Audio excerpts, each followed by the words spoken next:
I, on behalf of Women and Young Members Excellence Committee of ICAI, welcome you all in the Youth Excellence Symposium 20.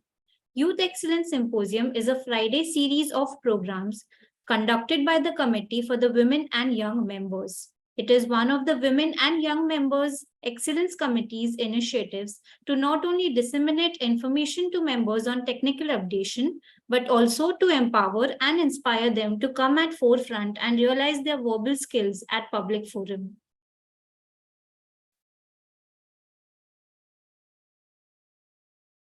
To introduce our speaker for today's session, CA Rushabh Vikmani.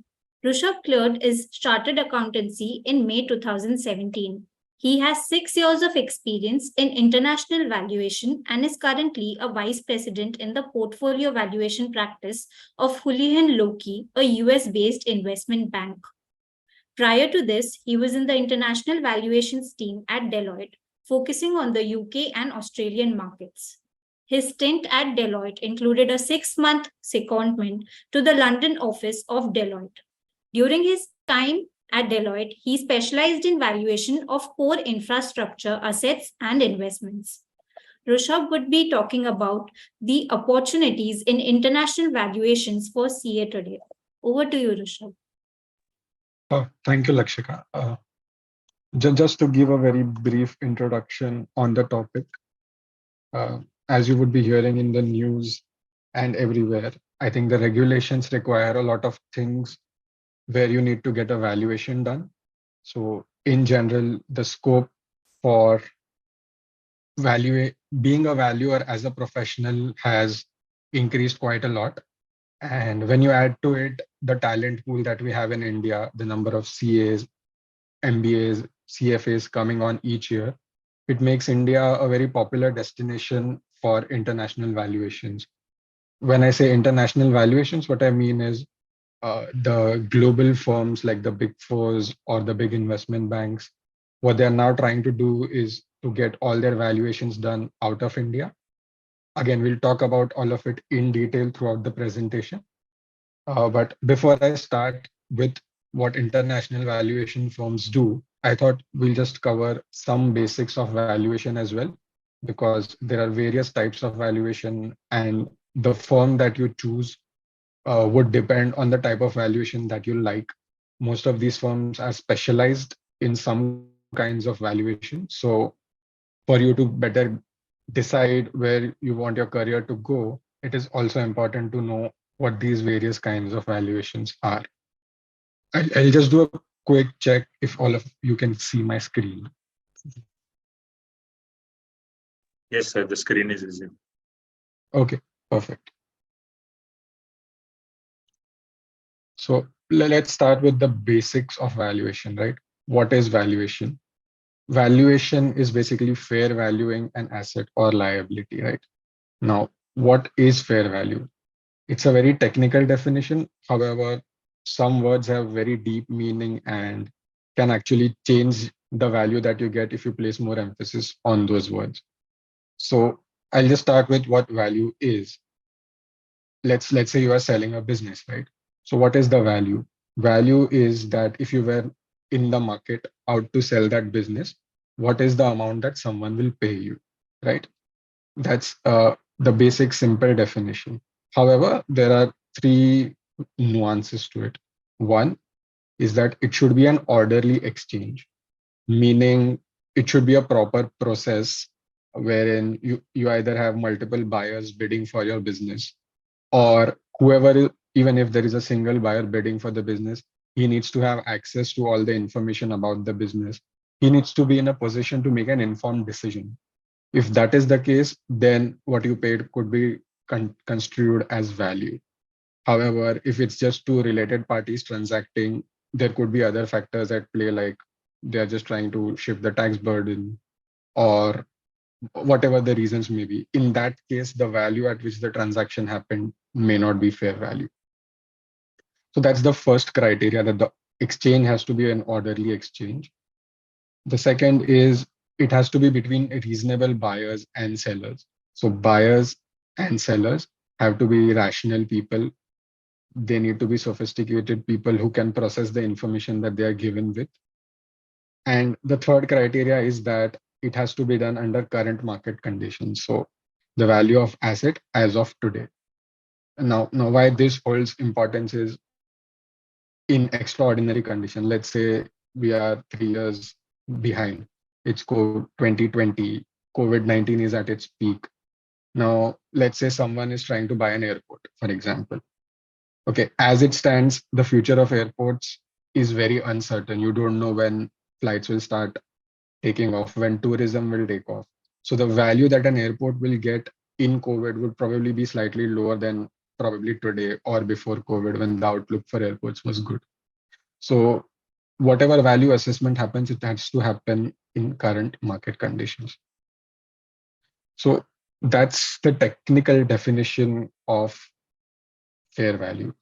Now, the question is then how do you get to fair value? There are three common methods. One is income approach, the other is market approach, and the third is cost approach. Income approach, I think you would have all covered in your curriculum in some form or the other. Basically, it means the most common income approach method is a discounted cash flow method or a DCF method, which is in the CA curriculum.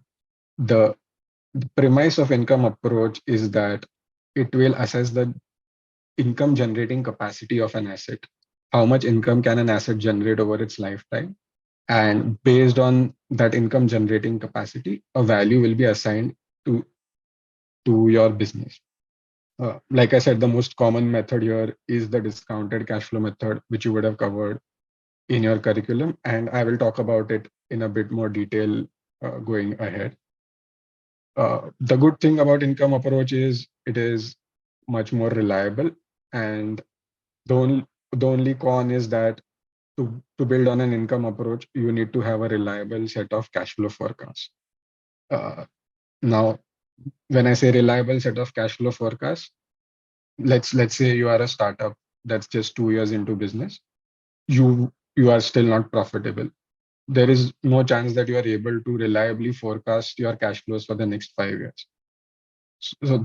So when you're valuing such a company, income approach may not be very useful. It is mainly useful for mature companies. So that's one limitation of income approach. Moving on to market approach, it is also known as relative approach. Market approach sort of assigns value to companies as a multiplier of their earnings capacity. So I'm sure in your curriculum you would have heard of PE ratio or a PE multiple, which is price to equity. What is price to equity? It is the equity value divided by the net income. What does it imply? Let's say Tata Motors, when I say Tata Motors is trading at a PE of 20x. What does it mean? It means that if Tata Motors is earning, let's say 100 rupees today, the market values it at 20 times of its earning capacity, which is 2000. So that's a PE multiple. We have other multiples as well, but let's try to cover this with an example of how we value it. Okay. Let's assume you are valuing an automobile company that manufactures automobiles using a market approach. So let's say we are using a PE multiple. So the first step would be you look at automobile companies that are listed in the market, listed on the stock exchange, for which you can get data about market capitalization. Once you identify that, you just have a list of all the automobile companies. Let's say company A is Tata Motors, company B is Mahindra and Mahindra. What you then do is you see what market capitalization of these companies is, what the net income of these companies is. That would give you a PE multiple for these companies.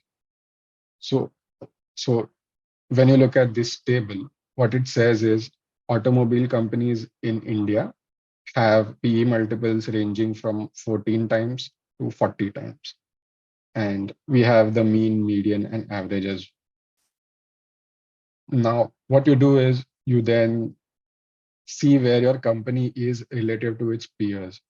Let's say your company is very small, whereas these are big companies. Then you would adjust the multiple. Or let's say your company is earning very low margins, whereas all of these are earning high margins. You will qualitatively assess how your company is relative to all of these companies, and then decide what PE multiple should be applicable to your company. So let's assume my company here is slightly worse off than all of the listed companies. So I would probably select a multiple between first quartile and my median. So let's say we selected a multiple of 30 to 32.5 times. Again, I am speaking here in a very brief manner, but you will have to do a lot of analysis to see where your company is placed relative to all its peers, and how the multiples are and which multiple you select. But simply put, based on the listed companies, you would select a trading multiple. And let's say in this case, we have selected 30 to 32.5x. Now, if you look at the table right at the bottom, what we do is we'll apply this multiple to our income. So let's say my company has a net income of 100. I've selected a multiple range of 30 to 32.5. So my equity value will be 30 times my income capacity, which is 100. So my value becomes 3,000 to 3,250.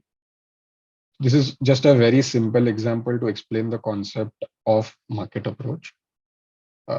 Now, we took the example of a price to earnings multiple, or the PE multiple. There are other multiples as well, which are focused on enterprise value, which is enterprise value to EBITDA, enterprise value to revenue. And there are industry specific multiples as well. So for example, you are valuing a bed, you are valuing a hospital. The multiple would be enterprise value per bed. So let's say your hospital is able to generate a value of 100 per bed. So then you see other comparable hospitals and decide.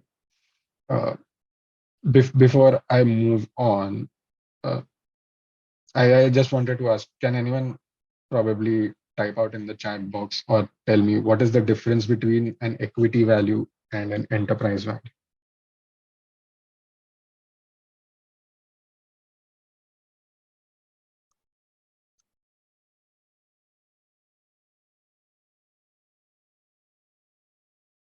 Do we have any way of seeing what people have responded?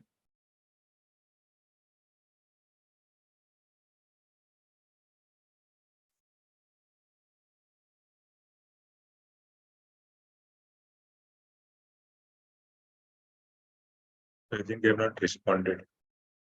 Okay. Okay, I think you have to submit a query, and okay, no worries. So basically, equity value is the value of equity shareholders, and enterprise value is the value of the firm as a whole. I think you have covered this concept in your curriculum, value of the firm versus value of equity. So some of the multiples like EV by EBITDA, EV by revenue focus on the value of the firm, and some other multiples like price to earnings focus on the value of equity. Now, these are comparable companies, but there are other ways to get multiples as well. So the example that we saw here, we looked at listed companies that are similar to our company, automobile companies. But we could also look at comparable transactions.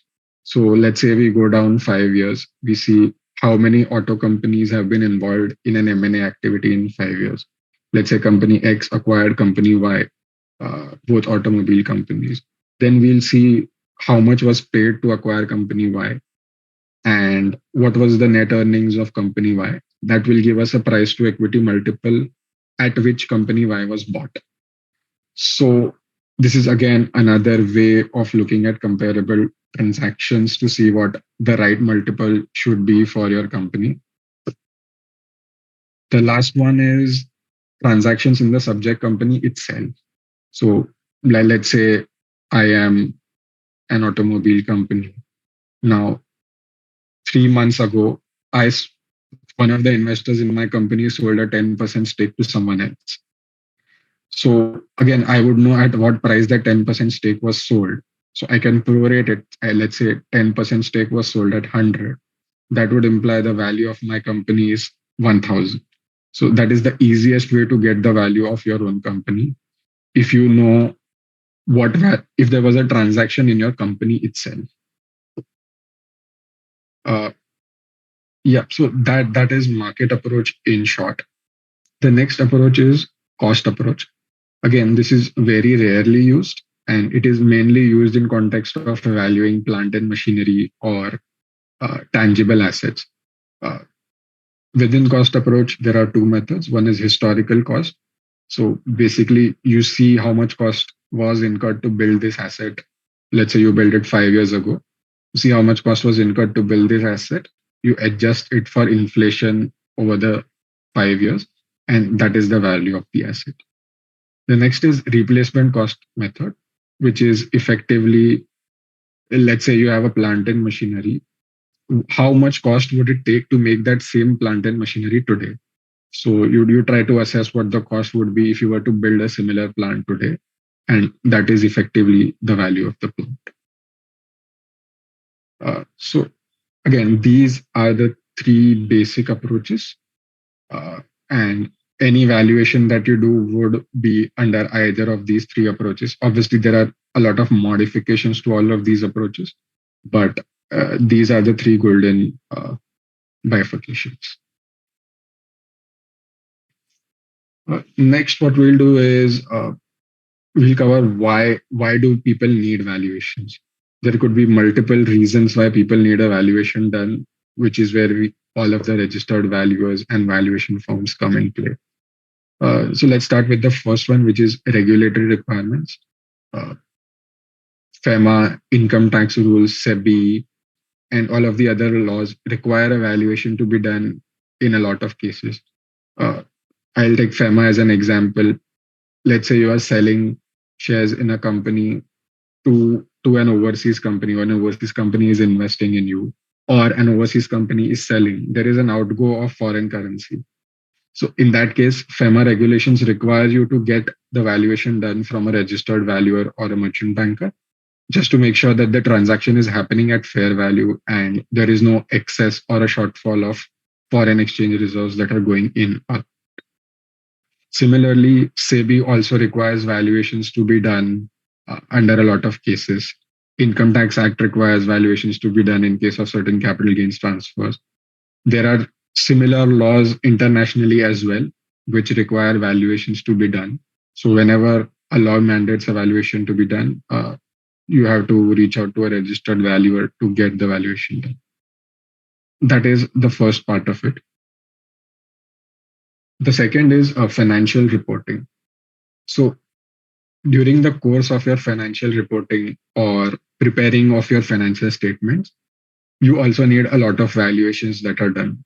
Now, you may not see it on the face of it when you look at a financial statement, okay, revenue, there is no valuation needed, or balance sheet, most items don't need a valuation. However, in certain scenarios, a valuation is needed.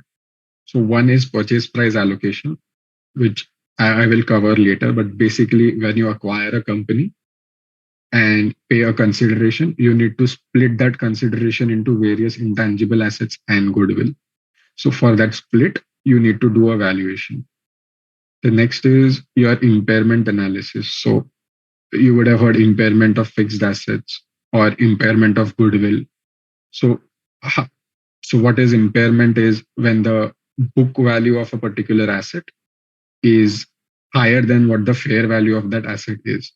Let's say you have recorded an asset in the books at 100, but the fair value of that asset is only 80. Then you will need to record an impairment of 20. So, but how do you know that the fair value of that asset is 80? You need to get a valuation done. So again, impairment testing is something you need to get a valuation done for. Similarly, let's say you are a company that you are an investment company. So on your balance sheet, investment side, you need to record all your investments at fair value. Again, how do you determine that fair value? You need to get a valuation done. Now, when I say valuation regarding financial reporting, there are two aspects to it. One is when you are working for the company itself. So let's say HUL has done an acquisition. It needs valuation services in relation to that acquisition.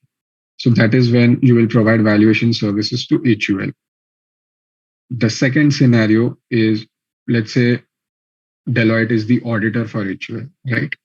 Now, during the course of audit for HUL, Deloitte would need to see if the valuation done by HUL or the valuer appointed by HUL is correct. Because Deloitte needs to comment or sign the audit of, for HUL. So it cannot blindly rely on a valuation that someone has done. So then Deloitte will ask Deloitte's valuation team to see if the valuation done is right or wrong.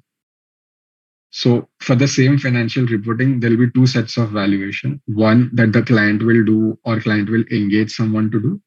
And second, that the auditor of the client will need to verify.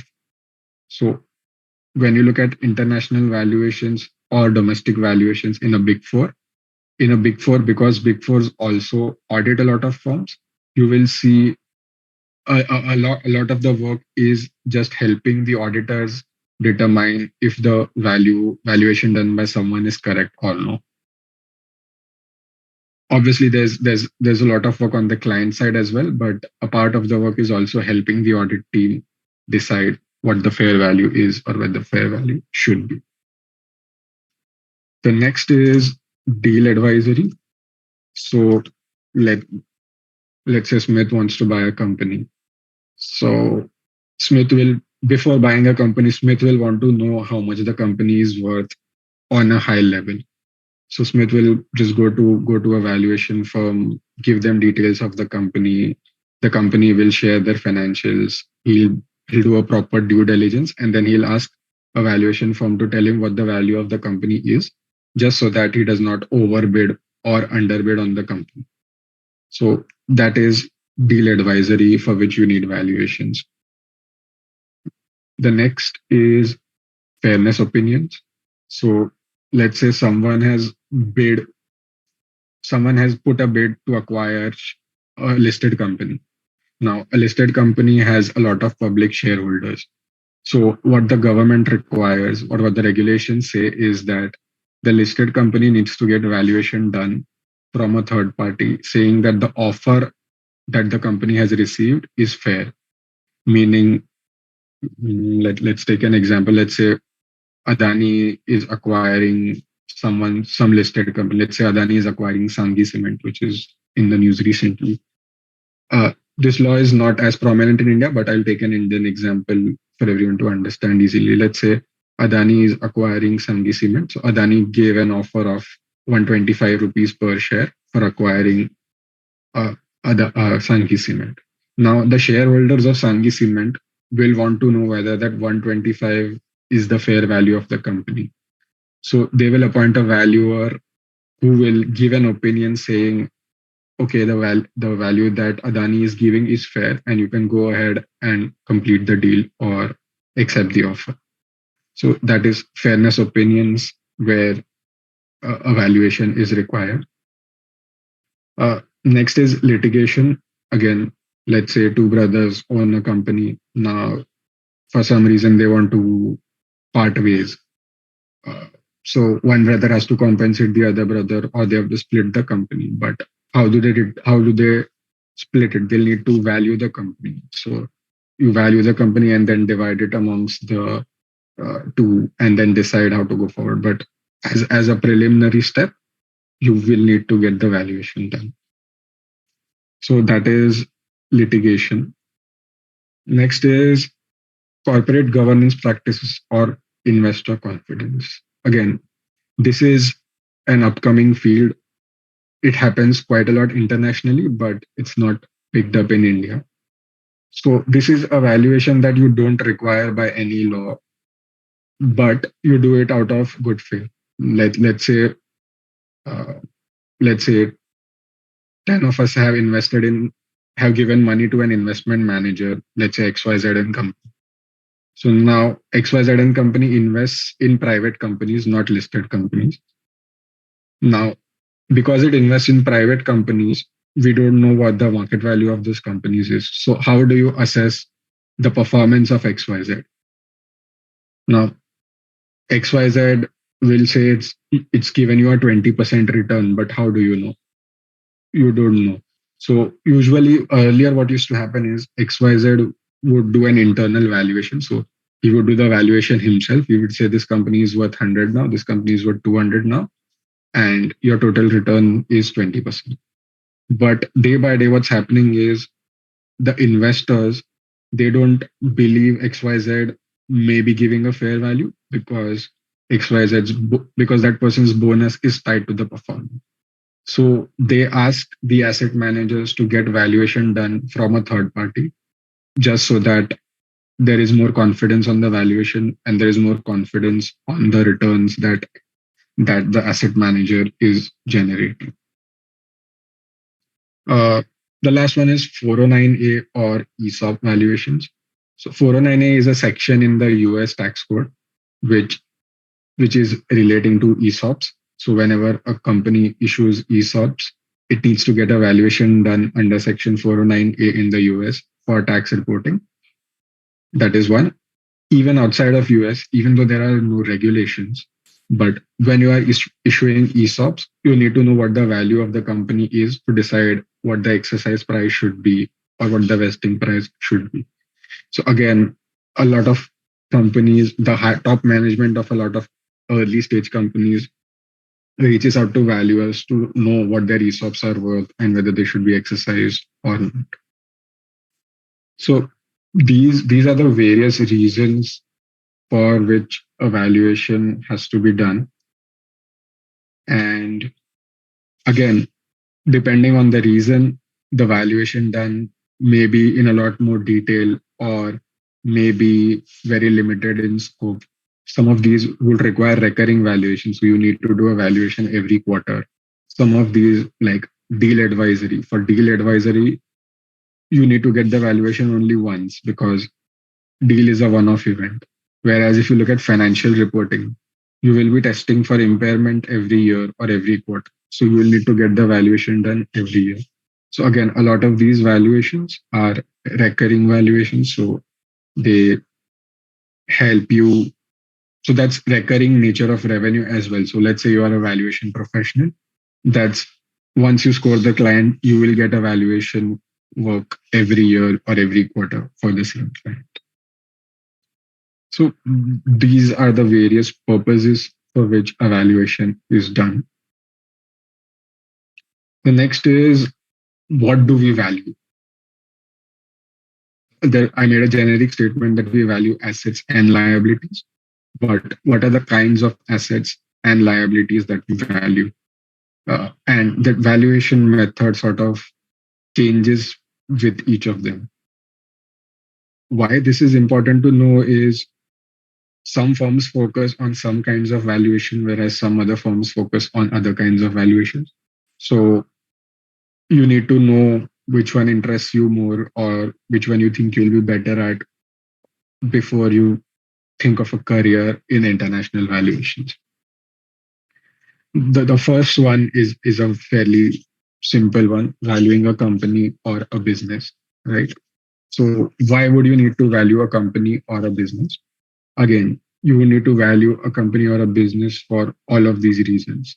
All of these reasons apply to a company. So a valuation of a company can be for any or all of these reasons.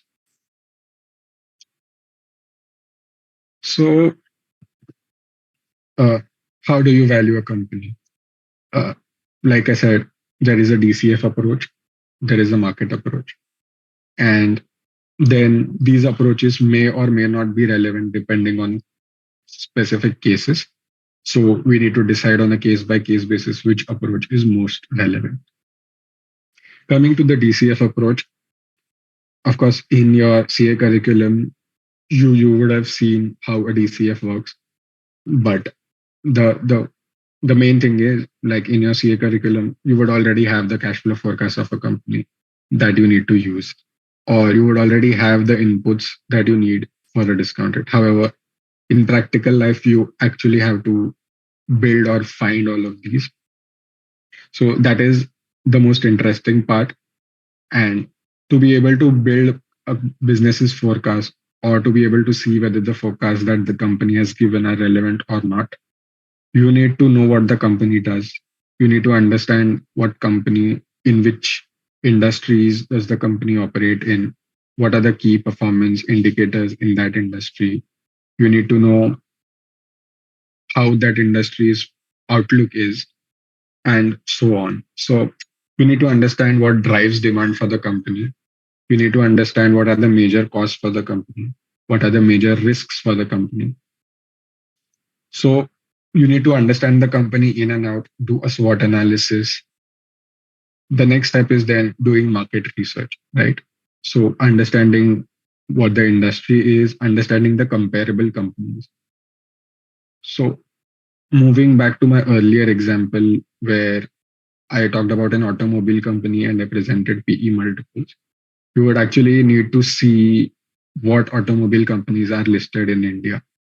Now, automobiles is a very simple example. You will find listed companies, but in many cases, there are companies that operate in very specific industries that in which industry there may not be listed companies, right?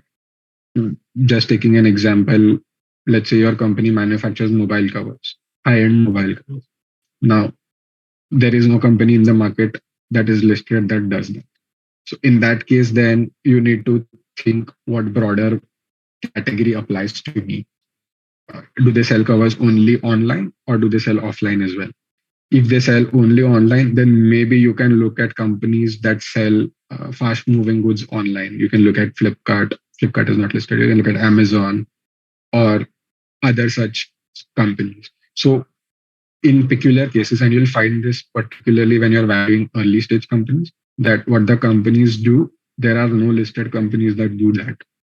So in that case, you need to think of what is demand, what are the demand drivers, what are the cost drivers, and then see which other industry has similar demand or cost drivers to identify a set of comparable companies.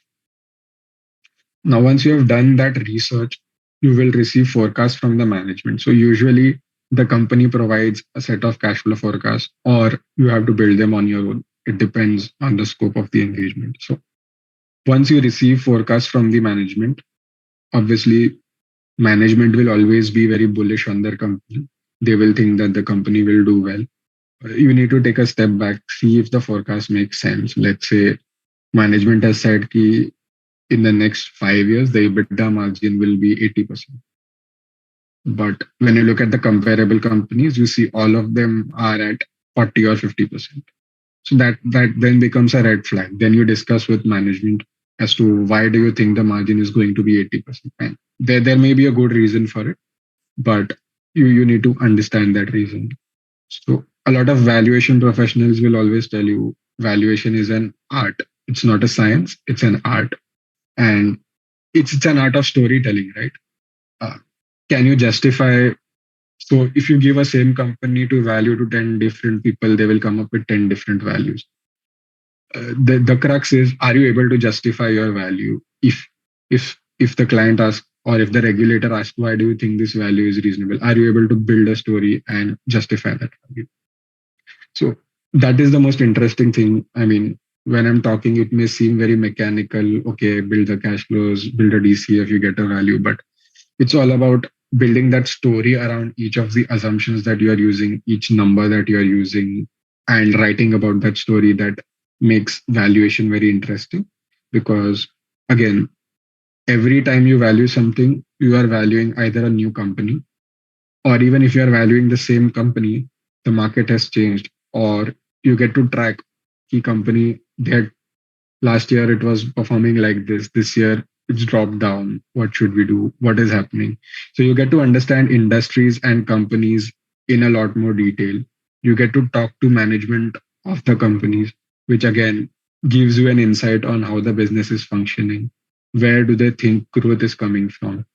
So from a personal perspective and a professional perspective, it gives you a good understanding of businesses and industries that you can leverage very well in the future if you want to do something of your own, or if you want to go into investment banking or wherever.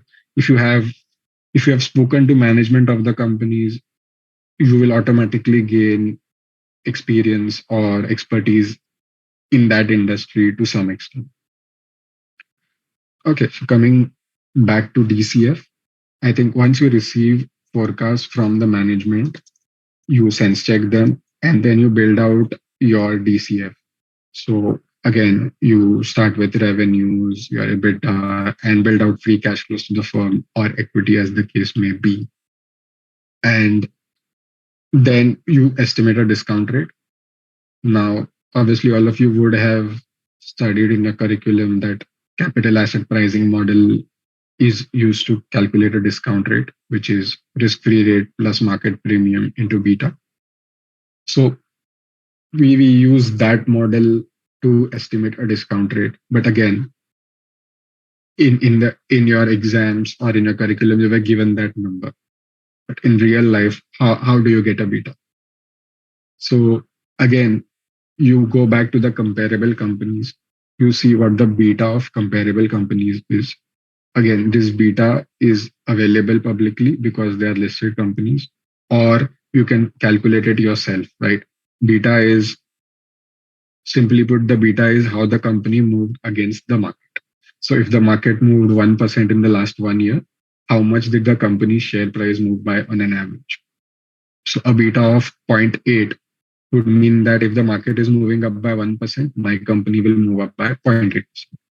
So you look at all your comparable companies and you get a beta of all these comparable companies and use it in your discounted calculation. The other input is risk-free rate, which is again publicly available. It is based on the bonds issued by the government. Now, why is it called the risk-free rate? Because if the government is issuing the bond, government is guaranteeing interest and repayment.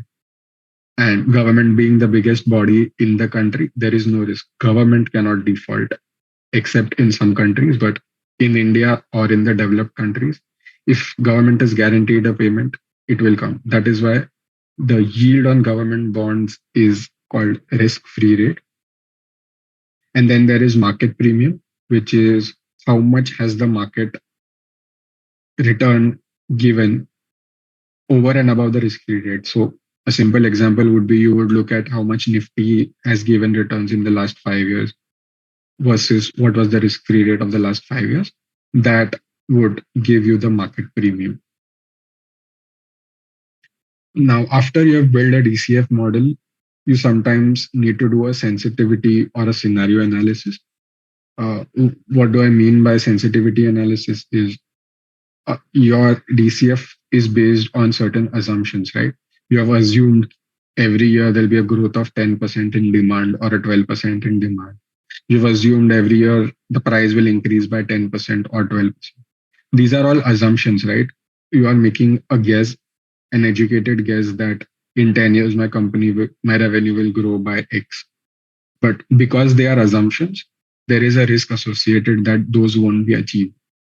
So what we do is we take some key assumptions, like if you are an automobile company, one of the key assumptions would be the demand for automobiles in your sector. Let's say you have assumed a volume growth of 10% over the next 10 years. What we do is we see what would the value be if the growth was 7.5% instead of 10. We see what the value would be if the growth was 12.5% instead of 10.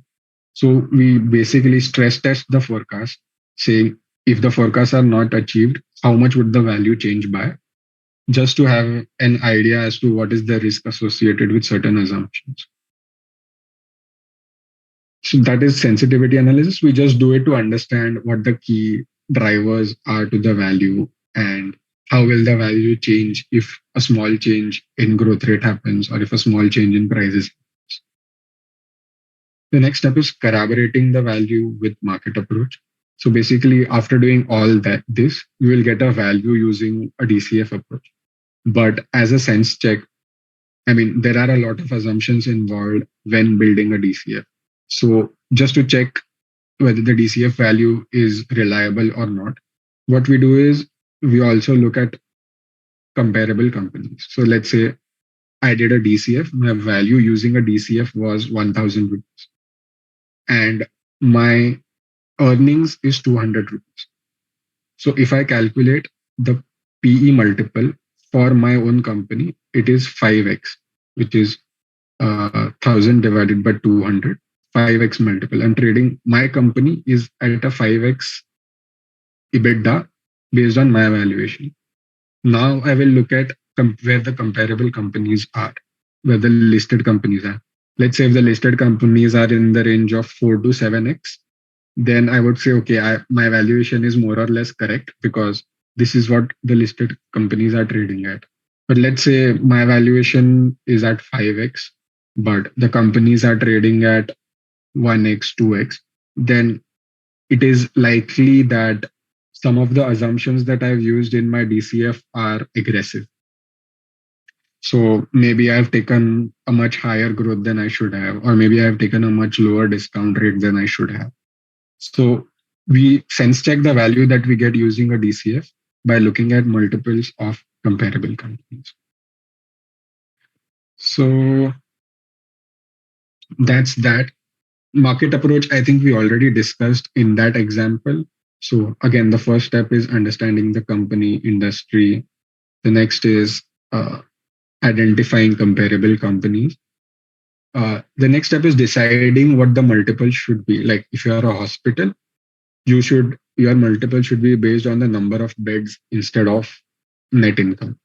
Or conversely, if you are a power generating company, right, then your multiple should be based on the megawatts of power that you generate or your power generating capacity.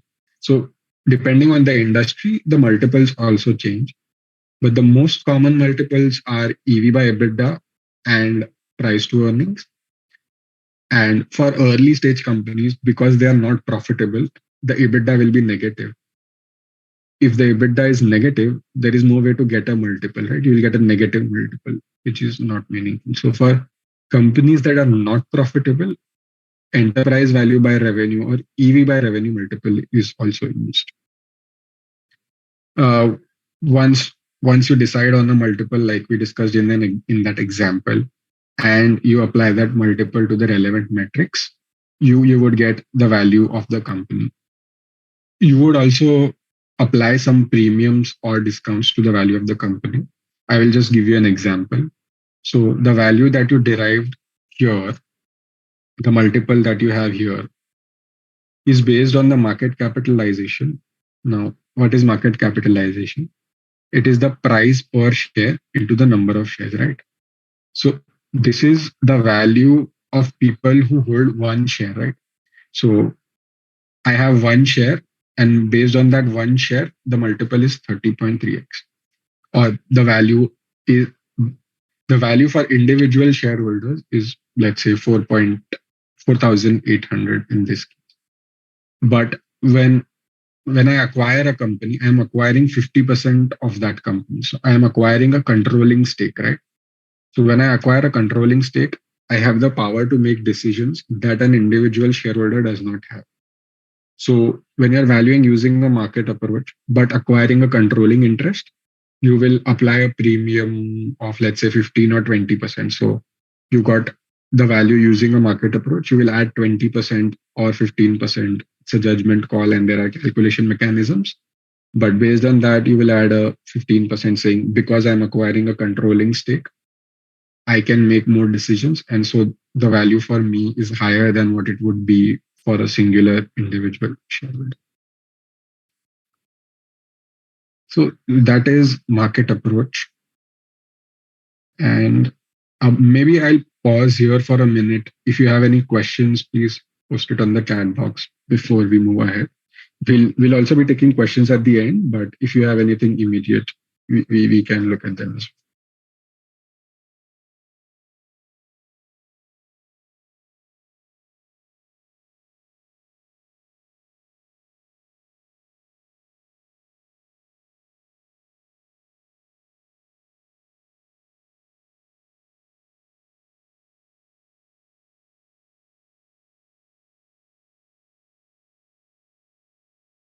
Okay, do we have any questions? Or Are we good to move?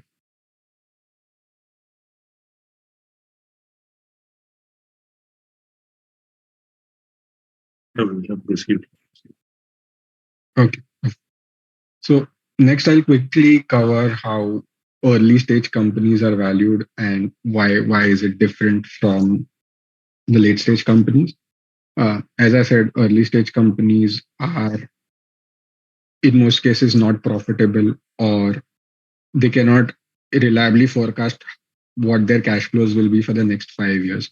So market approach is the preferred method for such companies, because the prerequisite for a DCF approach is that you should have reliable cash flows.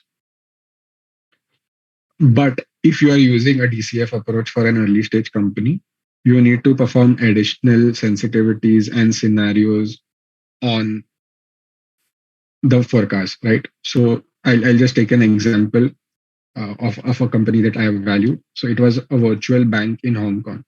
When I say virtual bank, it means something like a Paytm, right? So it was a virtual bank in Hong Kong that they were just launching. And the government had given license only for 5 such banks. Okay. So, and everyone was just launching. Now, when we were assessing the forecast, cash flow forecast, what we did was we looked at the population of Hong Kong, what the population of Hong Kong is. Then we said, okay, something like a Paytm, only people between the age of 14 and 55 would use it, right? These are the tech savvy people. People below 14 may not have access to a bank account. People above 60 may not be keen on using something like a Paytm. So then we saw कि Hong Kong के population में how many people are in that age group. Okay. Now we have a target audience. And we know there are 5 players in the market, and there cannot be more because licenses have been given to only these 5 players. So we then see, okay, this is the population that will use an app like Paytm. And there are 5 players. We did a competitive analysis and arrived that the market share of our company will be 25%. So then we applied that 25% to the population in that age group, and we say, okay, these would be my active users, right? Now, there could be more users, there could be people using 2 apps at the same time. So we bumped it up to 30%. So now I know that 30% people in this age group will be my users.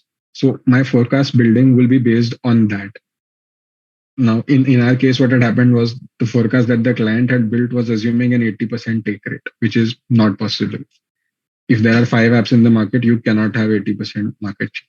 So then we sort of performed additional scenarios where we reduced the number of users to 25 or 30% based on the population and did the valuation. So when you are valuing early stage companies, you need to do the broader sense check of what the market size is and whether what the client is assuming is reasonable or not. The next thing that you can do is corroboration to cost. So let's say someone has invested 100 million in the company. Now the company has still not started generating revenue. Because the company has still not started generating revenue or not developed a product at all, the value should not be higher than 100. 100 is what I've put in. It cannot be worth 200 because no progress has been made since I invested that 100. So what you do is you do a milestone analysis. What you say is, okay, I invested 100. After that, the product has been developed. Okay, now they have done the market testing as well. So the value should be more than 100. Okay, now they are generating revenues as well. So with each milestone, your value should increase. And if there are delays in achieving those milestones, your value should go down. So no matter what the forecasts are, you need to do a sense check. Is the company achieving milestones? Is it not achieving milestones? Is it likely to achieve milestones?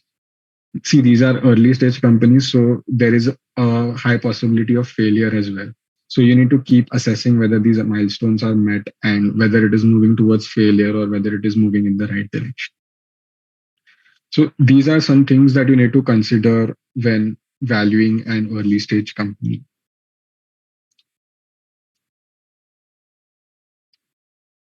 Okay, what we move on to next is valuation of intangible assets. Again, valuation of companies was the major bit. The others will go fairly quickly. So why do you need to value intangible assets? So one is, let's say you are structuring your company or for tax purposes, you are splitting out some entities, splitting out some brands. Let's say you are a pharma company, you have 100 brands, you are restructuring and moving 20 brands into a new company. So when you're moving 20 brands into a new company, you would need to value those 20 brands. So that is one purpose why you value intangible assets, which is for restructurings. And second is purchase price allocations.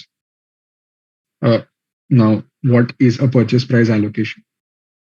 Your IFRS 3 or Ind AS 103, which is on business combination, it requires you to allocate the purchase price. Let's say I have an example here from Hindustan Unilever.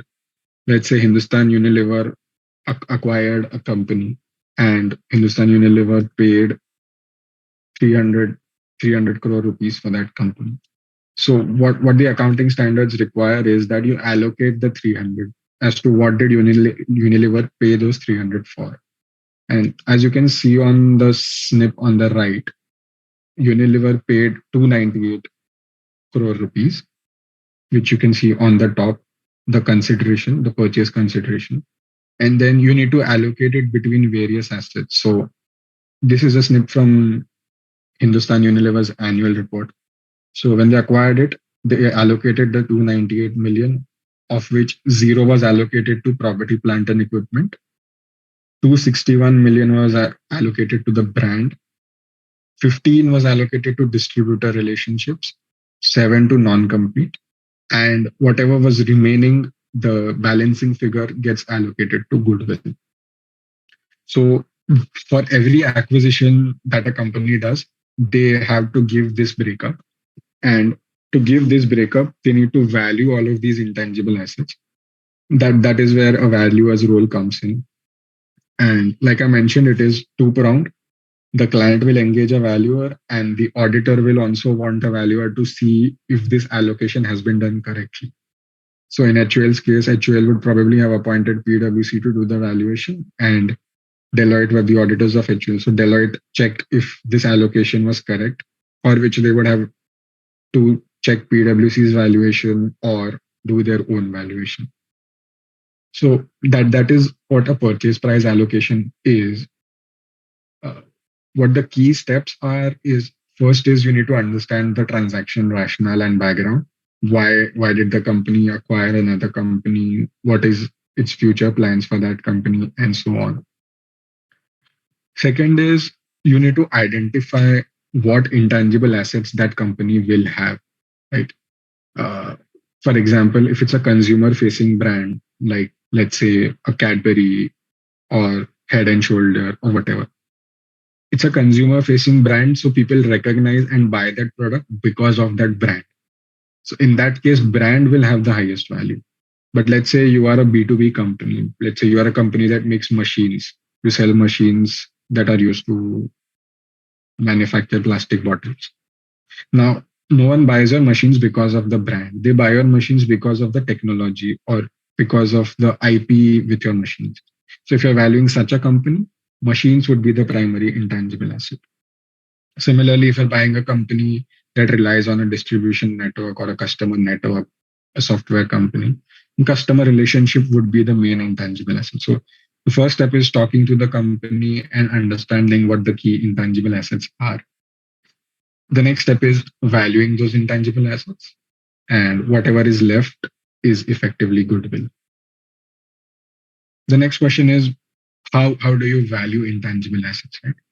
So there are various methods, and they are slight modifications of the DCF method only.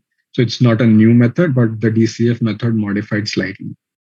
First one is relief from royalty method, which is used to value brands. The premise of this method is that because I own the brand, I don't have to pay royalty to someone else. Let's say if I didn't own the brand, if the brand was owned by, let's say, GlaxoSmithKline, and if HUL were to use that brand, it would have to pay a royalty to GSK to use that brand. So now, because I have that brand, I don't have to pay that royalty. So the value of brand for me is the royalty that I'm saving. So the what this method does is it identifies the revenue. I have an example here. It identifies the revenue that is coming from that particular brand. So let's say I'm earning a revenue of 100 in 2023. I'll be earning 106 in 2024 from this brand. And then it comes up with a royalty rate saying if I didn't own the brand, how much royalty would I have to pay to someone to get this brand? Now, how do you get to this 3%? There are various databases available where you can search by industry key. Okay, give me uh, licensing agreements in this industry for the last 5 years. You see what royalty people are paying to acquire these brands or trademarks. And based on that, you decide what should be applicable to you. In this case, we assume that there is a 3% royalty applicable. So on a revenue of 100, I'm saving 3 rupees. I'll have to pay tax of 25%. So effectively, it's 2.3 rupees that I'm earning because I have that brand. So I extrapolate it throughout my forecast period. And then because these are forecasts and we are doing a DCF, I would be applying a discount rate. So basically, the value of brand is the present value of the royalty that I'm saving. So it's just a modification of the DCF approach. And you would see here something called as a tax amortization benefit. I I won't go into the details of it as of now, but basically, because I acquired this brand, I can recognize this brand in my balance sheet. If I can recognize it in my balance sheet, I can claim amortization on it, and there will be a tax benefit associated with that amortization. So similar to depreciation, right? Because I can get that amortization, I have to pay less tax. If I didn't have that brand, I would not have that amortization. So my income would be higher. I would be paying a higher tax. Because I have the brand, I am paying a slightly lower tax on my income. So we quantify the value of tax that I will save because of amortization that the brand will give, and we add it to the value of the brand. Again, we can go into the calculations later if we have time, but it basically means the tax benefit that I'll be getting because of recognizing the brand on my balance sheet. There are other methods as well. The most popular is multi-period excess earnings method, which basically says that if brand, I'm continuing brand as an example, if brand was the only asset I had and I still had to generate revenue, I would need support of other things, right? I would need a plant and machinery to manufacture the product when I have the brand. I would need distributor relationships to distribute the product. I would need a workforce to manufacture the product. So for a brand to earn revenue, it needs all of this. So what we do is we first take revenue, all of the costs, we come to the profit margin, and then we add notional charges saying, okay, let's assume I don't own the plant. I will have to pay a certain amount to use the plant. Let's say I don't have distributor relationships. I'll have to pay a certain amount to get those distributor relationships. So I deduct all of that from my profits, and whatever is left is the value that is coming purely because of the brand. We call these contributory charges. Basically, for the brand to earn revenue, it needs all of these. And because we are valuing just the brand and not the business, we take out costs associated with all of this. Okay. So now once we have done this purchase price allocation, right, you see a goodwill of 15 here on the table on the right side, right? Now what happens next year? This is FY21. What would happen in FY22? In FY22, you would need to check if the value of goodwill needs to be impaired or not. So you'll need to check for impairment under IAS 36, which is impairment of intangible assets. And so every year now, you will be valuing this business, this goodwill, to see if the value of 15 is still relevant or if there needs to be an impairment. So the PPA itself is a one-time valuation, but then testing for impairment in that PPA again becomes a recurring valuation. This is just another snippet from HUL's annual report. It just emphasizes on the auditor's role or on the valuation role on the audit side of things. So this was from their audit report. A key audit matter was that uh, they were very close to breaching an impairment on one of the CGUs. So if you look at the right, again, these are snips from the auditor's report. On the right, it says how the matter was addressed in our audit. And if you look at the highlighted point, it says we involved a valuation professional for testing discount rate, long-term growth rate, and some other things. So what I'm trying to get to here is that uh, during the audit of an entity, valuation professionals also play a big role. Again, this one made it to the annual report, but a lot of it does not make it to the annual report because it is either resolved or not material enough. But a huge part of valuation support is needed in the audit of an entity as well. Moving on to loans, right? Why would you need to value loans? Again, this is a very upcoming concept in India. It is very prominent elsewhere, which is private credit. Private credit means for early stage companies or for even mature companies who are not getting loans from banks, right? Banks have specific criteria that you need to fulfill in order to get a loan. Their risk profile is fairly low, which is understandable. But the companies would still need funding. And as you would know, startups are having a funding winter. They're not able to get equity fundraisers very easily these days. So what they are resorting to is private credit. So there are these private investors, big funds that lend to these early stage or even mature companies, but companies that are not able to get bank loans. Obviously, the rate of interest they charge is higher than a bank loan, but these companies are okay because they don't have to give up equity and their funding requirements are still met. So private credit is a big market overseas. In India, it has started picking up.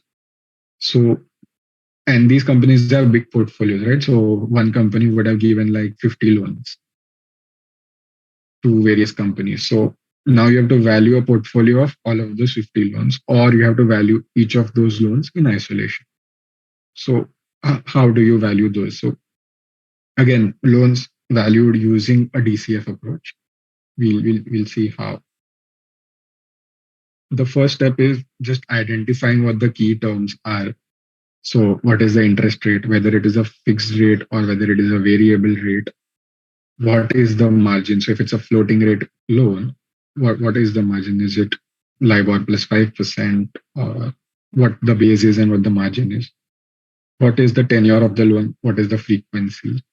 What are the covenants, right? So these loans usually have covenants just to ensure that the bondholders' interests are not played with. So they'll say, okay, your net leverage ratio should be X. If it goes above X, you are in breach of covenant and we can demand the loan back.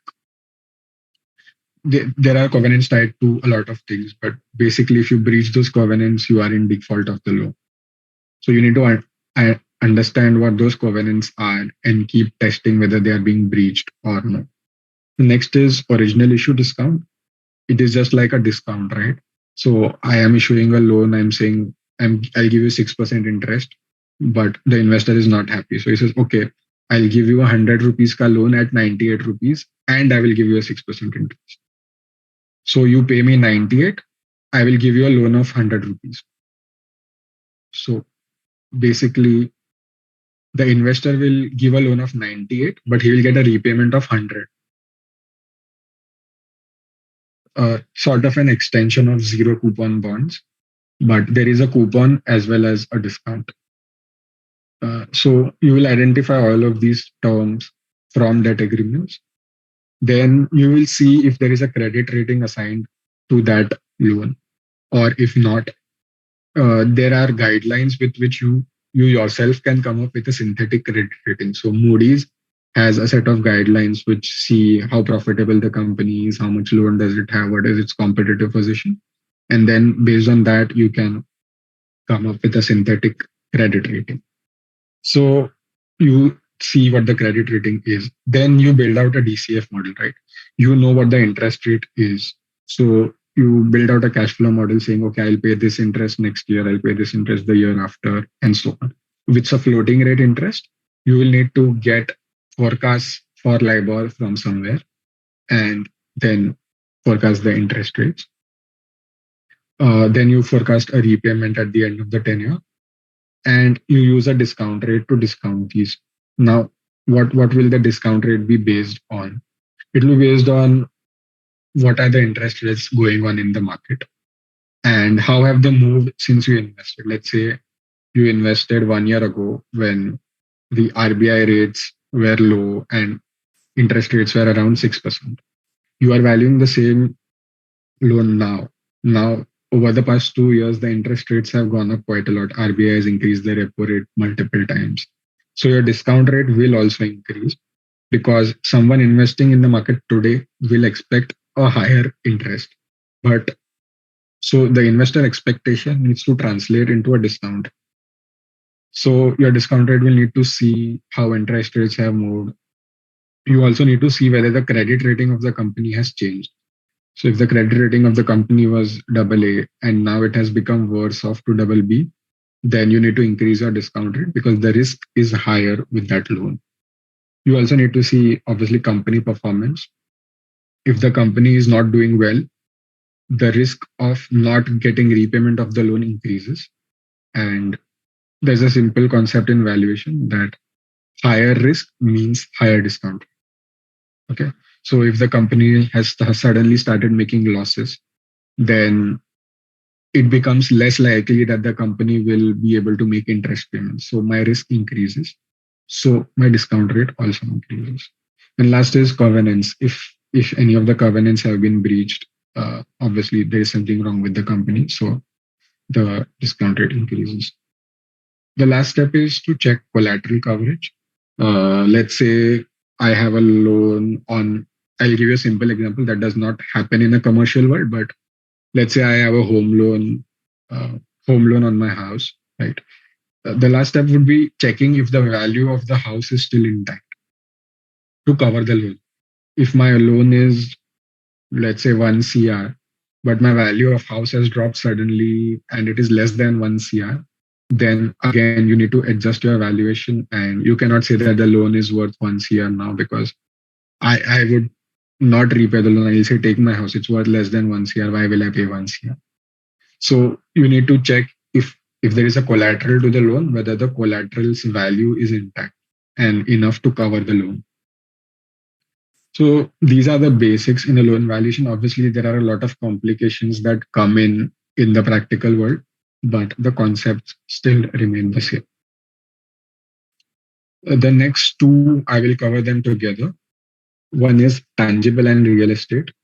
Again, they are required for various purposes like a purchase price allocation, because a company could have a heavy plant and machinery on its books, and so it will need to value that in a purchase price allocation. There are a lot. There are also a lot of deals that happen in the commercial real estate space. So Brookfield and other foreign investors, they are acquiring commercial buildings of India Bulls, etc. So for that, also you would need a valuation. But again, for tangible assets as well as real estate, you need specific skills, specific certifications. Especially for tangibles, you'll need an engineering degree and all of that. So I'll not go into that in a lot of detail. Next is complex instruments.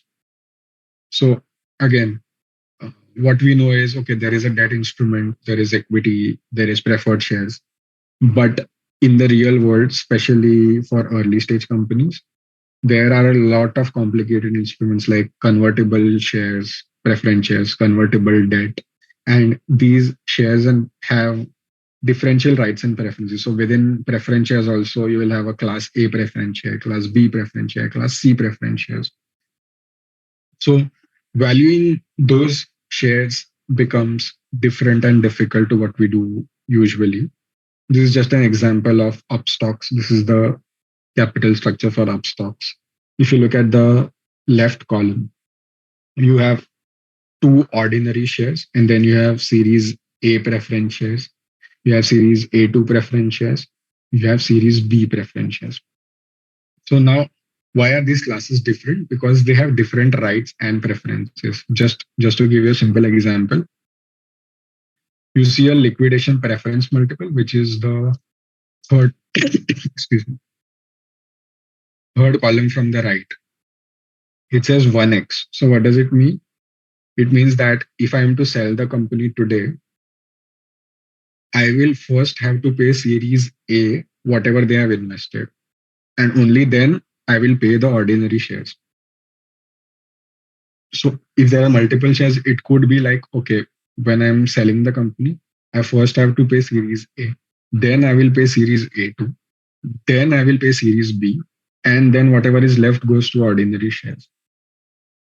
There is also a conversion element. So at $10 in this case, Series A will convert to ordinary. So there are each class of shares has different rights, different preferences.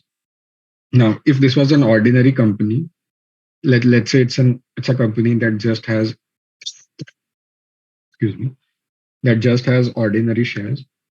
What you would do is, okay, you got the value of the company as 100 CR. You have 100 shares of that company total. So the value per share is 10. But in this case, if the value of the company is 1,000, you have to allocate it between all of these various classes of shares, and they won't have equal values. So there are various methods, various complicated methods by which you allocate that 1,000 to each class of shares. They use option pricing models, breakpoints, and a lot of things. So it's a very complicated process, but it is a specialization in itself. So there are sub teams within valuation that just value complex instruments. And given the number of early stage companies and complex instruments is growing, it is a very upcoming field. The next is portfolio valuations, uh, which is basically a mix of all of these. So let's say Brookfield, right? Brookfield has a fund that is called Brookfield India Fund. Now, this is a fund in which global investors invest, high net worth individuals, and everyone. Now, this will invest in private companies, it will invest in loans and listed companies in India. So it will have a set of 50 investments in India. Now, those investors again would want to know what is the value of those 50 companies every year. So they will ask Brookfield to get valuation done from someone. Portfolio value, excuse me, just give me a minute, sorry.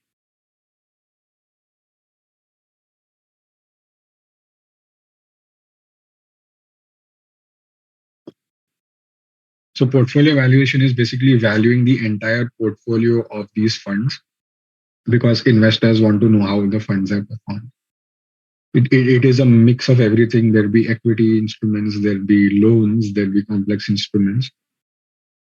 So it's a mix of everything. Again, it's a very upcoming field in India. It's fairly established globally, but in India, corporate governance is gaining more and more importance. So this field is again an upcoming field. So those are the various kinds of valuations that we do.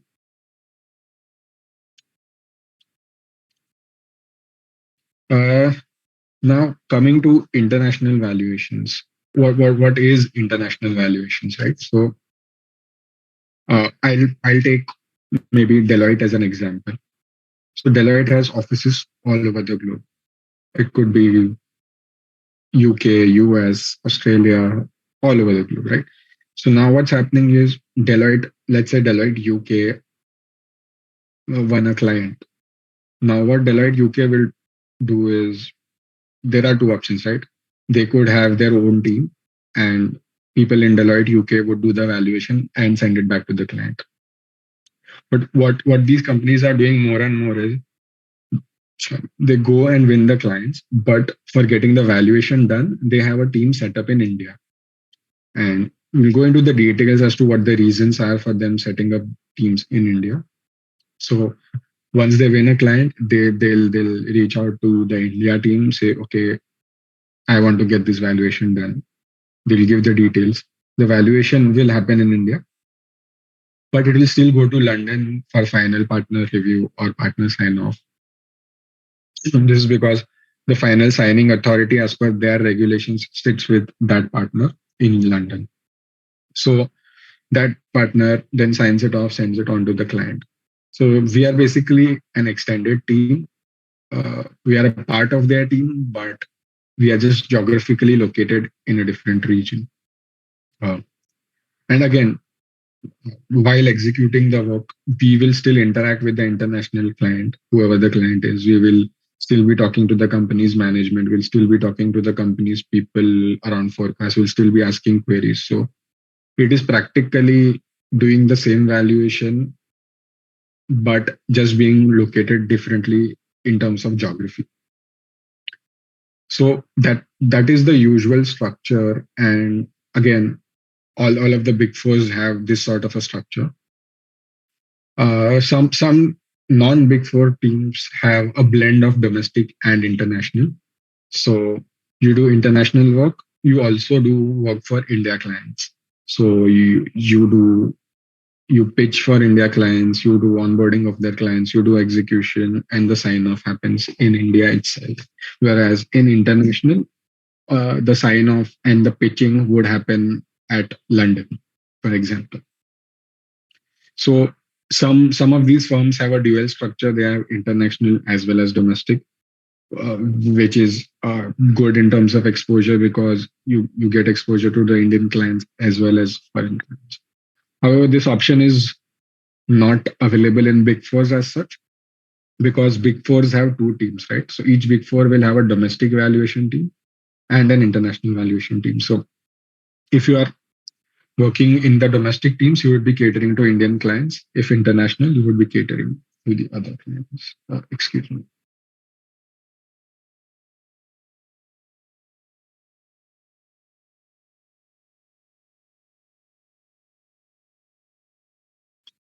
And these entities are either structured as joint ventures or subsidiaries. So if they are structured as joint ventures, basically Deloitte India team will charge some amount per hour of every resource working here to Deloitte London. So Deloitte London will pay Deloitte India for its services. In some cases, they are subsidiaries of the holding company, in which case there will be no formal payment made and will be a part of their team only, just located in India. So that is basically what the current international valuation scenario is. But if we just look back in history to how this started, so I had the privilege of being when the international market was very nascent. So in very early stages, only the foreign firms would only send ad hoc work. So it would be as ad hoc as converting a PDF financial statement into Excel or just doing some market research, screening for comparable companies which are listed. It started with that, but again, they were very soon to realize that we are smarter than that. We can be used for a lot more things. So eventually, we moved to the second stage, which is the execution stage, where they would win the client, they would send full valuations to us, but it would be limited. Like they would give us tasks, okay, build out the DCF model, calculate the discount rate, and give me the valuation. And they would do two levels of review there, and which is the usual case, and then send it on to the partner and the client. So when the second stage was happening, they started with the concept of secondments. So secondment is basically, let's say you worked with UK for 1 year, 1.5 years, then they'll send you to the London office for 6 months. So you go to Deloitte London, you work with the team there, you understand how things work, you interact with them, you build relationships. The idea is when you go there, you learn how they do things so that when you come back, you can inculcate that in the team and get more work. The benefit for them is obviously with that investment, they get better quality work out of India than out of India. So these secondment programs started, and with these secondment programs, our role increased much more. So right now, what happens is uh, they just win projects. We do everything. So we complete the execution, we manage the project, we manage client communications. 1 or 2 levels of review happen here, and it goes to the UK only for the final sign. So the partner there may not even look at the workings. You just send him an email with the valuation story. As I said, valuation is a story. So you just give him a short email saying this is the story, and he approves it. So the level of integration has gone up quite a lot. Again, depends on the firms as well, but based on my understanding, almost all firms in India are beyond the second stage. So they are either in the third stage or just before the fourth stage. So effectively, you do the entire valuation, you build the entire story. It is just that geographically, you are located in a different location. You are not working out of London, you're working out of India. And because because these teams have grown, there has been an element of specialization as well. So first 2 3 years, everyone does all the valuations, and then there is industry specialization, or someone specializes in complex instruments, someone specializes in loans, uh, someone specializes in the banking sector, and so on. So obviously, first 3 years you get all your exposure, but then there is room for specialization as well. Uh, Again, where everyone aims to get is India should be involved from the start to end. So we should be involved in pitching to clients, finding clients, servicing clients, and so on. Again, the geographical difference is a challenge, but I think some teams are already getting there. So again, it is almost being fully integrated. So this is the journey, and most of, as I said, most of the firms are in the last 2 stages.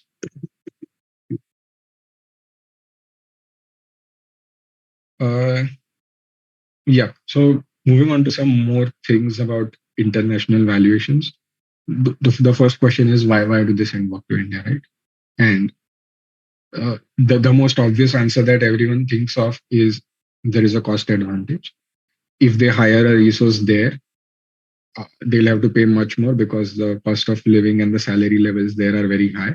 Whereas in rupee terms, if they convert it, uh, those are not so high here. So that cost advantage helps them gain better margins. And now what is happening everywhere is, let's say two big four started this international practice. Now they are able to get work done at lower costs. So when they are bidding for projects in the market, they are quoting lower fees. Now, if two big fours are quoting lower fees, the others will have to follow the trend, right? Now, if they are to quote lower fees, they'll have to get work done at lower cost. So again, they come to India. So it's sort of like a chain reaction. After two or three come, everyone has to come, or they are not able to sustain their pricing in the market. So it started as a cost advantage, but I can very well tell you that it has moved from a cost advantage to a talent advantage, because now they look up to us to train their own team. We've reached a level where they ask us to review stuff. So if someone in a partner in London will ask someone in India to review a London junior's work because they know we are capable, we have that market expertise now. So in fact, in Deloitte, I think one partner does not have his team in London. His entire team is based in India. So that is the level of trust that all of these have built, because there is a big talent advantage of people in India. The next is time advantage as well. So let's say on a project that is very pressing. The time difference helps. So you are in London. London is 4.5 to 5.5 hours away, right? So you work in the morning, you get a part of the work done, and then London wakes up. So you can show them your work. And then if anything else needs to be done, when you are sleeping, London still has 3 or 4 more hours to do. So then they can work on the same project. Similarly, if you're on the US side of things, it's almost a 24-hour cycle, right? When you are awake, you work. When you sleep, they can continue working on that because of the time difference. So there is a time advantage as well. There is a training advantage is because they have these huge teams in India. Uh, they train themselves, right? So if there are 5 new hires in an India team, the seniors in India will ensure that the new hires are trained well and so on. So they don't need to take that effort of training people as well. It happens here automatically. And the attrition there is high. So, and here is low. So the training cycle moves very well here. And the last one is central knowledge, right? So if you are in India and you are working with Deloitte UK, you are working with Deloitte Australia, you're working with Deloitte US, you're working with whatever. So you know what's happening globally. And now when the times are tough, right? When there was COVID, Deloitte UK was interested in knowing what Deloitte Australia is doing to take the impact of COVID in valuations, or in this current interest rate environment. Australia wants to know how Deloitte is factoring in higher interest rates, how London is factoring in higher interest rates. So when you are working with all of this, people come to you just because you are that center of excellence. You know what everyone is doing. So if anyone wants to improve their practice, they'll come to you. They'll ask me, okay, this is where things are going wrong for me. What are other teams doing? How do we improve this? So a lot of smaller member firms. So let's say there is a small Deloitte practice in Spain. So they will want to know what the bigger Deloitte offices are doing. So they'll come to us. They'll take our help in developing all their templates, policies, and so on. So that is again one of the reasons. What are the firms that currently operate under the model? As far as I know, all of the big fours have an international valuation team. They also have other international teams like international due diligence team and so on. Deloitte has two. One is USI and one is Deloitte IJV. USI looks at US. IJV looks at the rest of the world. EY has something which is called a Global Delivery Center or GDS. And KPMG and PwC have similar centers. Outside of the big four, there are investment banks and valuation firms that have practices in India. One is Houlihan Lokey, the other is Kroll, which was earlier known as Duff and Phelps. There is Aranka. There are mid-sized firms like KNAV and Nocraft, which cater to the US markets. Very recently, Lincoln, which is again a US firm, has also set up their shop in India, and we'll see a few more coming in because to be able to go to the market with such low prices, they will need to get execution done in India. The next is what skills do you need? First is, I mean, if you're going in as an experienced person, you need some background of valuations. If you're a fresher or with limited experience or changing your fields, I think you will only need basic knowledge of valuation so that all of them have a very comprehensive training program. So you go through that and you can be good at it. The next is you need basic knowledge of IFRS or US GAAP. Not all of them, but let's say purchase price allocation. So you need knowledge of IFRS 3, which is business combination. Impairments, we need knowledge of IAS 36, which talks about impairment. So, and there is an IAS on fair value accounting. So you need to know a bit about all these three because a lot of financial reporting work would need some knowledge of these three. Third is you need to be updated about current affairs and markets. Let's say you are valuing a power company. You should at least be reading the news to know what's happening in that industry when you come across a company. So reading is a must, and tracking the stock markets in general to see which companies are doing well, which are not, tracking interest rates, and so on.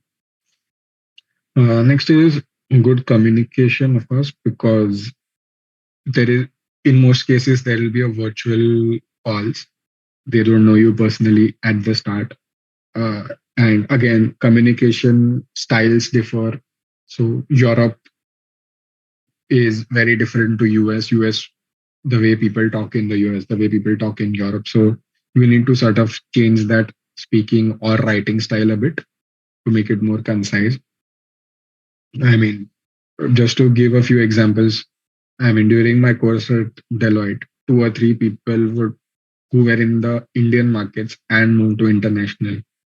Uh, they they had to change their writing and communication style a lot because people communicate differently here versus in those geographies. Next is adaptability and sensibility to various cultures, right? So, like I said, the way US communicates, the way US works is very different to the way Europe works. So, you should be able to switch on and switch off very easily. Europe likes concise emails, concise content. So, if you give them a lengthy email, they will not read it or they will just read a part of it. Whereas in the US, if you give them a small email, they will want more details. Similarly, certain way of speaking or certain terms in the US may not be well thought of in Europe.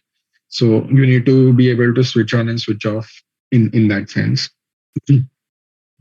And the last is most of these international firms come with secondment. So it is usually a 3 to 6 month secondment plus sometimes project-based secondments overseas. So you should be okay with going there for brief periods of time.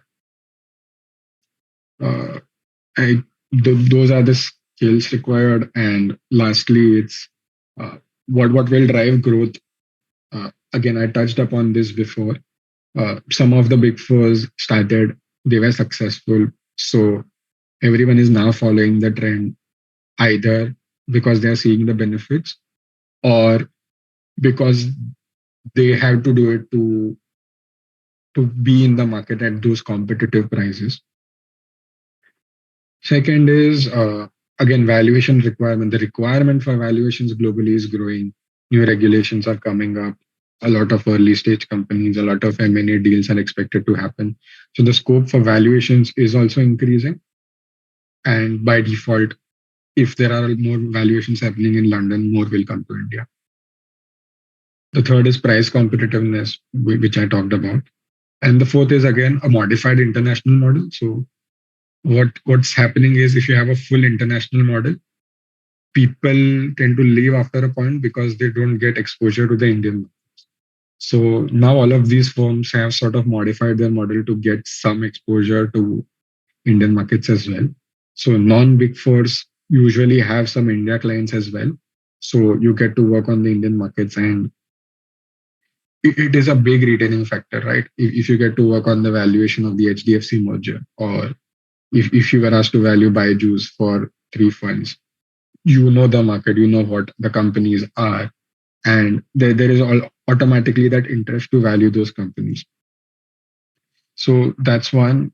And second is for big fours that in which these models are not feasible, what they're doing is they are offering short-term secondments. Just give me 1 minute. I think my screen sharing is stop.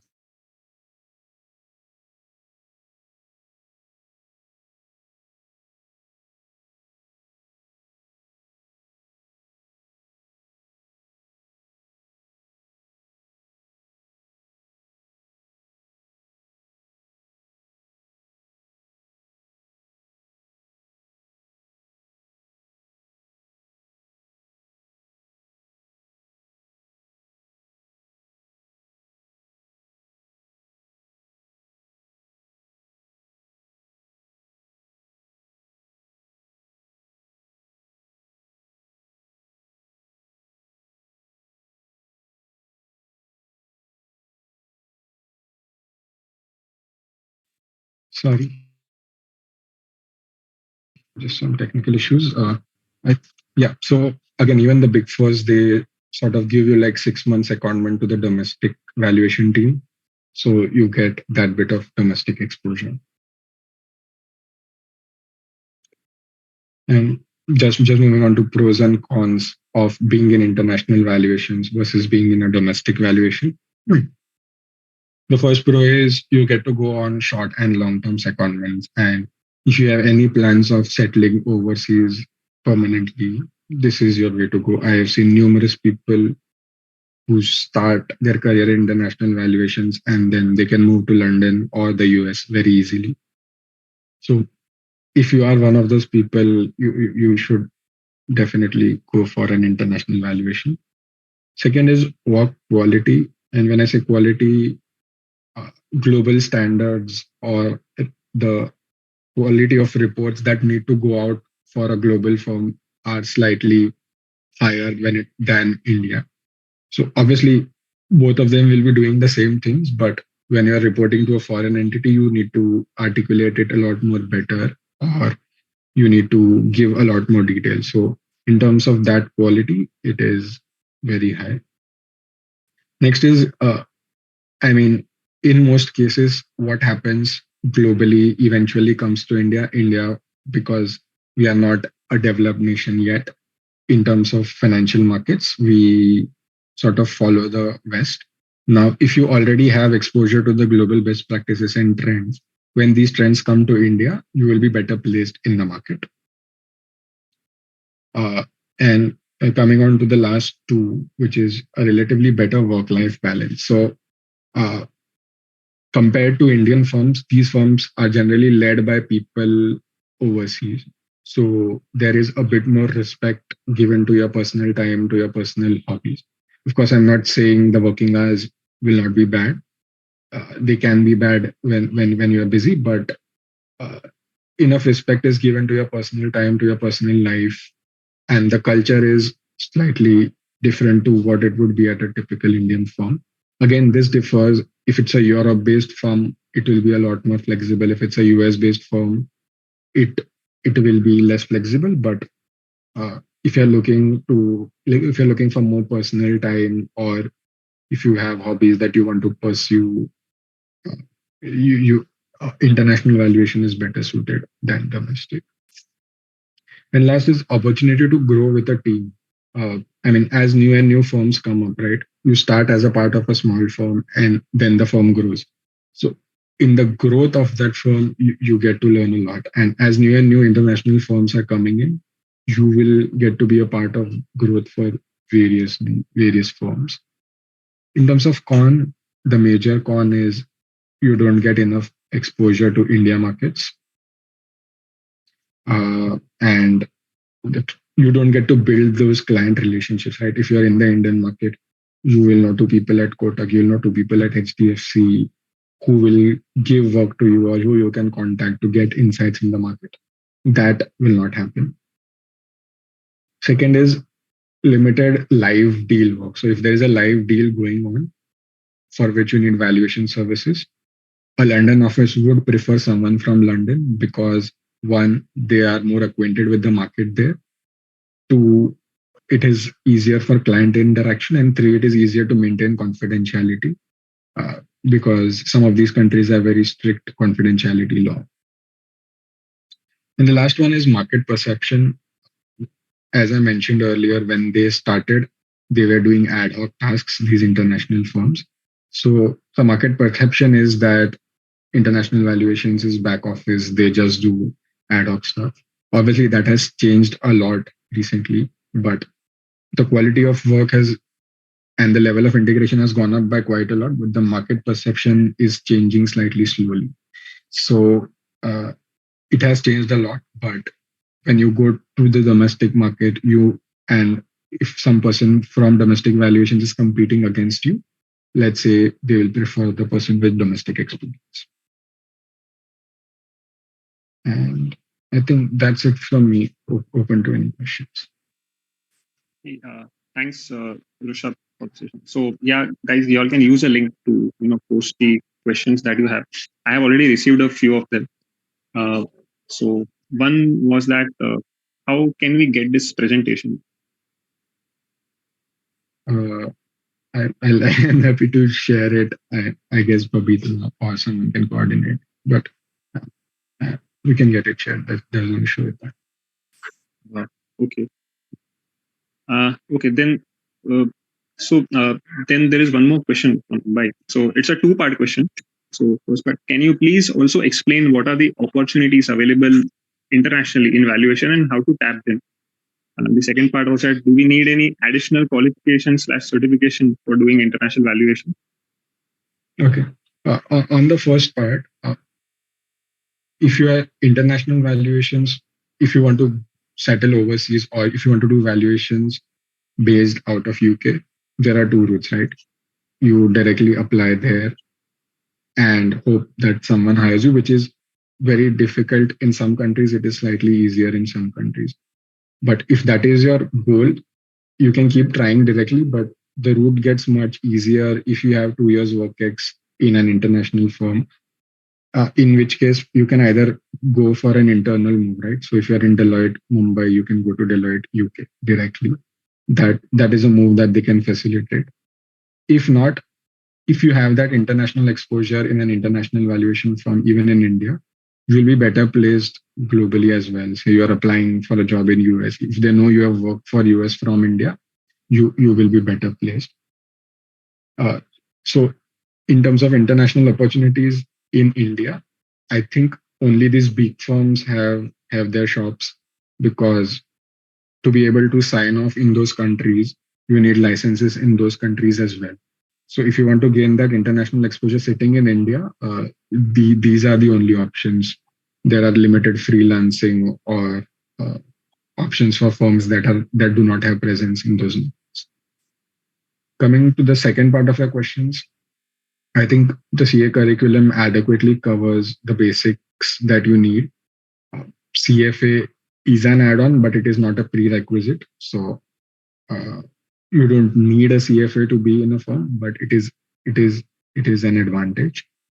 And yeah, I think those are two. People also come in with an MBA in finance, but again, at least in the valuation field, a CA plus MBA finance does not add a lot of value. It adds a lot of value for other finance fields, but for valuation, CA is more than enough.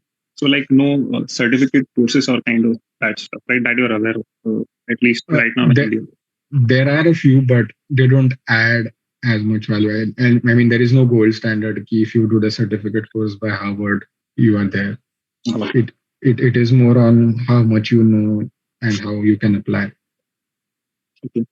There was one question. So in international valuation, do we adopt the US or say the UK working hours? So like for example, if we are working with a UK place, so does then the India team started around 12:30 or so, or how are our timings? So for 90% of the firms, they operate as per India timings. It is only that the calls happen. So let's say if you're working for UK, your calls would happen between 4:30 India time and 8 India time. If you're working with the US, your calls would be happening from 8 to 8:39. But again, what we have seen across various firms is that the member from offices are very considerate. So if you are in the US, if they want to have a call, they will have it US morning so that you can end the call at a reasonable time, and so on. So the work is as per India timings, but some calls might go a little bit overboard because let's say client has to be free at that time, your member firm has to be free at that time, and so on. But in general, they are very considerate and they try to keep calls at reasonable times as much as possible. Okay. Actually, there were also a few questions during the methods that you were explaining at that point of time, but we for some reason could not take them at that time. But there was this one like, what methods are practically applied to calculate DLOM? Is this something you already covered? No. So DLOM, for the benefit of others, DLOM is discount for lack of marketability. So let's say you have shares in a private company. So they are not as marketable or you cannot sell them easily. So whenever we value them using a market approach or sometimes even a DCF, we apply a discount for lack of marketability. how do you calculate that? One, either judgment, or two, there are various put option models. So uh, what is a put option, right? Put option gives you the right to sell something. So now your company, you are saying, is illiquid. So how do you make it liquid? You buy a put option. That put option will give you the right to sell that company. Now, the value of that put option is basically the discount, is the premium that you're paying to get liquidity. So if your company is not liquid, that premium is the discount that you would apply for illiquidity. So there are various studies, and then there are some put option methods, or some, it's called Finnerty put, and there are 2-3 variations of it, which is then used to calculate the discount for lack of marketability or liquidity. Thank you. Few more questions. Is a registered valuer from IBBI required for international valuation? No. So it will all depend on the regulations of those particular countries. But in most cases, the person signing off would be someone in the London office of Deloitte or in the Canada office of PwC. So you yourself in India do not need any such licenses. Okay. So, Rishabh, in your knowledge, are local valuation firms open to collaborate with Indian firms for valuation outsourcing? Local valuation firms, see, like I said, the to operate internationally, you would need those licenses and you would need a global partner. So instead of collaborating with a local firm, because these big firms have a lot of legal and procedural angles as well, they prefer setting up their own shop here rather than collaborating with a local. But then again, how do you set up your own shop? You find people locally, so they may not collaborate with a firm. Generally, there are exceptions, but it would be people from those firms that would move. But because of legal complications and subcontracting rules that these big firms have, partnering with local valuation partners is slightly complicated.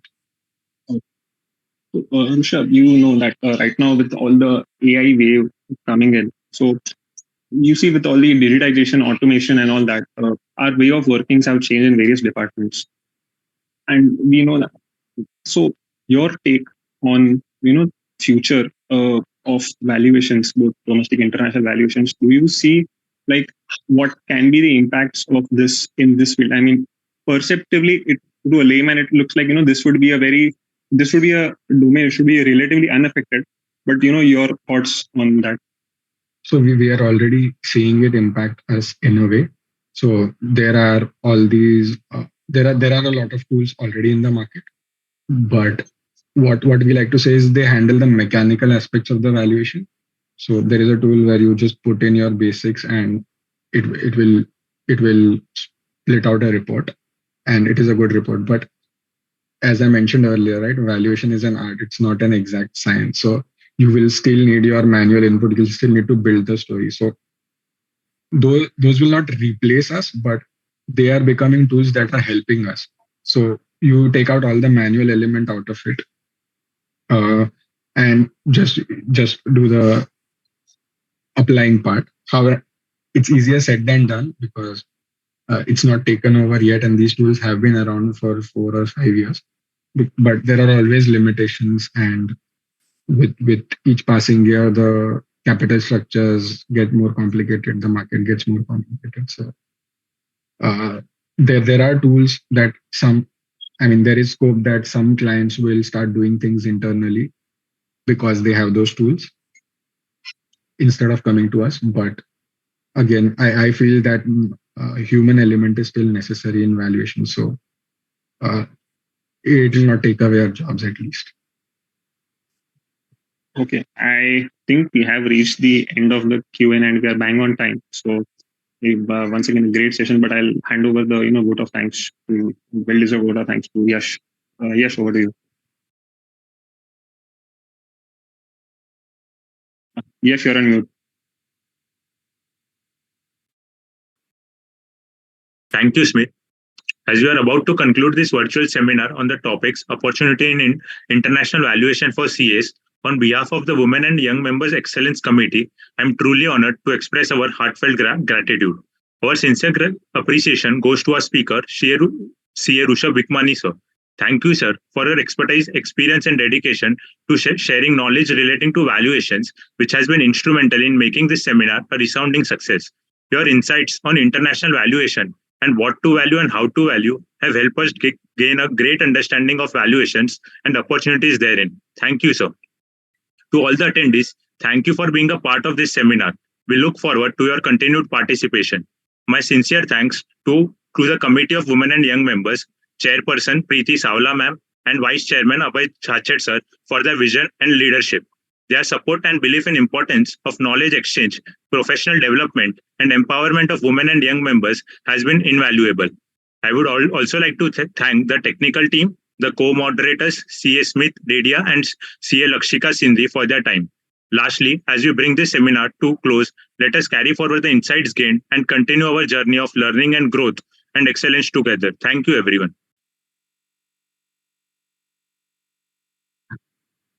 Thank you, everyone, for the patient listening. And if you have any doubts, feel free to reach out on LinkedIn or any other platforms.